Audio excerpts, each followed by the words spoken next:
हे प्रभु, जब से ये रासायनिक खादों का इस्तेमाल किया है, जमीन बिल्कुल कठोर हो गई है। हल चलाना तो दूर, बीज भी अच्छे से नहीं लगते। अब तो समझ नहीं आ रहा कि अगले मौसम की फसल कैसे होगी, हमारे परिवार का गुजारा कैसे होगा।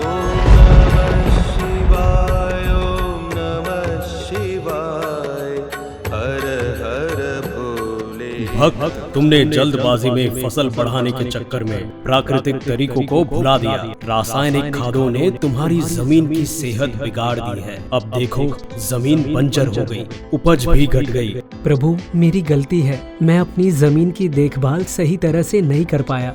अब आप ही बताइए, इसे ठीक कैसे करूं? मुझे क्या करना चाहिए? चिंता मत करो, इसका हल है। तुम्हारे जैसे किसानों के लिए सुपर क्रॉप केयर द्वारा वर्षों के शोध के बाद तैयार वंडर किट है, जो तुम्हारी मिट्टी की खोई हुई ताकत वापस लाएगी।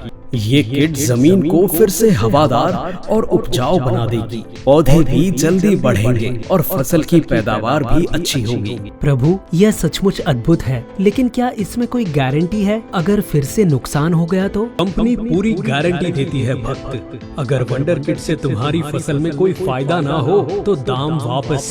परंतु यकीन मानो, इसका असर देखकर तुम खुद हैरान रह जाओगे। प्रभु, मैं आज ही इस किट का इस्तेमाल करूंगा। आपने मेरी सारी चिंता दूर कर दी। अब मेरे खेत भी हरे भरे होंगे और मेरे परिवार का भी भरण पोषण ठीक से हो सकेगा। Super crop care wonder kit एक संतुलित उर्वरक किट है, जो विशेष रूप से धान, मक्का और सोयाबीन जैसे फसलों के लिए तैयार की गई है। इसमें zinc sulphate, ammonium sulphate, magnesium oxide और ह्यूमिक एसिड जैसे तत्व होते हैं, जो फसलों की जड़ें मजबूत बनाते हैं, मिट्टी की गुणवत्ता सुधारते हैं और उपज बढ़ाते हैं। इस्तेमाल करें और खुद फर्क देखें।